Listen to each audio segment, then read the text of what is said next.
Everyone, how's it going? Welcome to another Friday Live. Happy to be talking to you yet again, another Friday. I hope everyone has had a good week. It's been kind of a busy week here. Productive, a lot of work done. But busy with life and work and whatnot, which is a good thing. No complaints there. But today I want to talk a little bit about something I've been trying to get better at over the past few weeks and just been trying to incrementally get more efficient at, and that is limiting distractions. Um, I personally struggle with this. I kind of have that squirrel mind where it's like, oh look, something over there. Oh look, something over there. Oh look, something over there. And I can get, I can spend my day jumping from one thing to the next and next. And there are several downsides to that. For me, kind of boils down to causing me a little bit extra stress than I think I need to have. So one of the things that I've done over the past few weeks that has I found to be quite helpful is to first go through my emails um, and unsubscribe from emails that just I don't need to be subscribed to.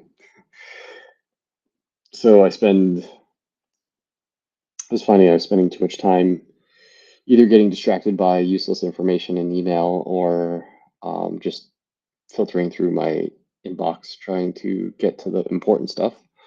So I eliminated a lot of those distractions just by clicking the unsubscribe button on almost everything that wasn't necessary.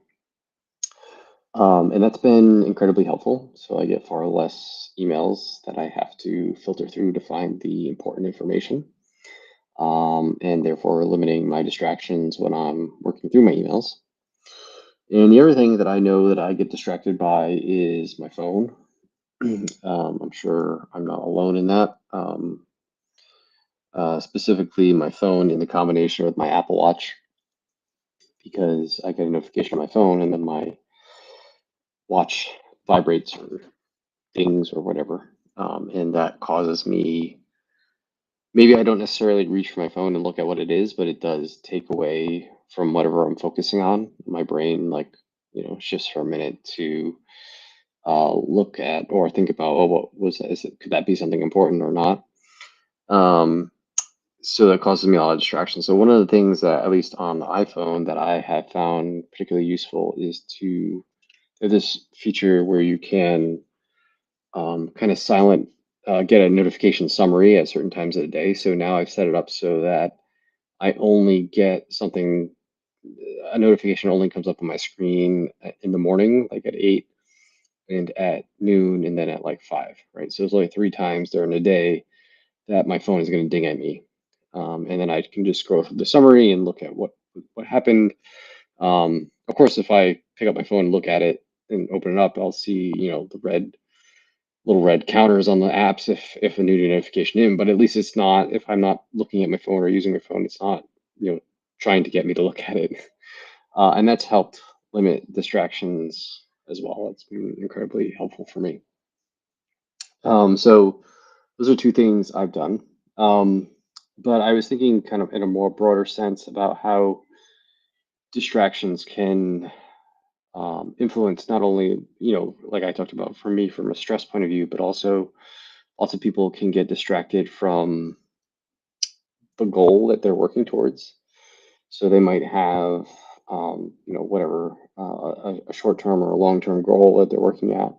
But we all have like shiny object syndrome where, we might be 2 weeks into an exercise program and all of a sudden we see something on someone do something on Instagram or Facebook or whatever, and we want to suddenly start doing that exercise or that workout or whatever. And we jump from one thing to the next, never giving our body enough time to adapt to what we're trying to do. And this could not, this could be applied to, um, changes in or exercise programs. If we applied to things in diet where people jump from one diet to the next, when kind of the novelty wears off. It can be applied to, health practices where, um, they don't give something like meditation enough time to work, or changes, if they're trying to address digestive issues, eliminating certain foods. They don't give it enough time to take its course of action. And lots of times I just find people and sometimes clients that I work with are, very eager to move from one thing to the next when I'm more just like, for those types of things, I really, try to give them the time. I know that, making a change to a diet, while it's great if we see some results towards their goal in, a week's time, I realize that it's probably going to take 2, 3, 4 weeks before maybe, the scale moves, or they feel better in the gym, or it shows up in some way, in their outcomes. So, um, that's why I think a value in having a coach is, having someone that can, um, kind of keep you on track, right? For lack of a better word, to when these distractions come up, say, no, maybe we should just, we can think about this at a later time, but for now, let's stick with what our original plan was. We need to give it more time to work and see if it plays out. Because as much as we would like, physiology or our brain or whatever trying to adjust to happen, those changes to happen instantaneously, it doesn't, right? Oftentimes we're trying to reverse habits that we've had for years, decades, months at a time, and trying to undo those habits in a couple days just isn't enough time, and reverse, negative effects, etc. Right? So a lot of it is about, patience. And funny enough, I was thinking a lot about this, distraction topic, and I was doing my meditation today, and the meditation was around equanimity, which I think I probably heard that word before, but I had no idea what it meant. And it basically is like allowing yourself to, acknowledge the distraction, but not act upon it. Right. So in meditation, the context is really around like allowing yourself to have a thought, but not let that thought then distract you from what you're doing, which is trying to meditate, right? Or trying to keep your mind clear, right? So you kind of let the thought come in and let it go by, and acknowledge it, but don't act upon it, right? And I think that applies to a lot of things, right? I want to let the ding go off my phone and not be reactive to it. I just want to let it, acknowledge it, and keep focused on the task that I'm having. Or I may see something on Instagram or Facebook or whatever that I get an email that, oh, it's really cool. It's a nice exercise. I want to try that out sometime, but I'm not going to act upon it. I'm going to, take note of it, put it away, and say that I'll come back to this at another time and not get distracted about it.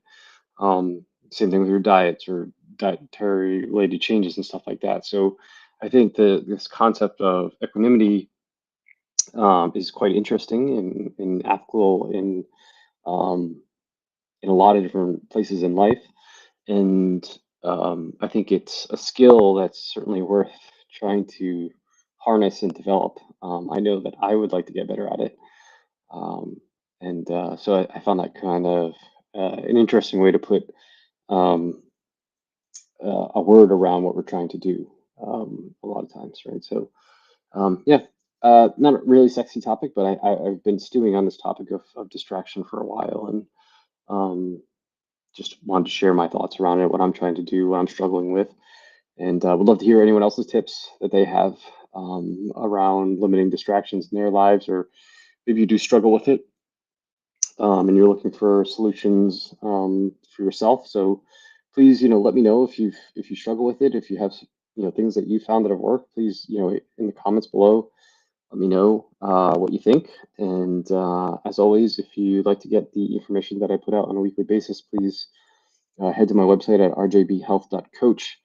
And you can click on the newsletter link at the top and sign up for my newsletter. Just enter your email address, and I'll email you not only these videos, but also blog posts and other newsletter content that I put out on a weekly basis. Just a couple of emails a week. Greatly appreciate that. And if you are interested in doing some coaching, one-on-one coaching, please reach out. Again, you can go to my website, rjbhealth.coach, and at the on the front page, there's a button to schedule a discovery call. And you can do that, and I'll get back to you. We can set up a time to chat a little bit more about how we could possibly work together. And so, yeah, that would be also pretty cool.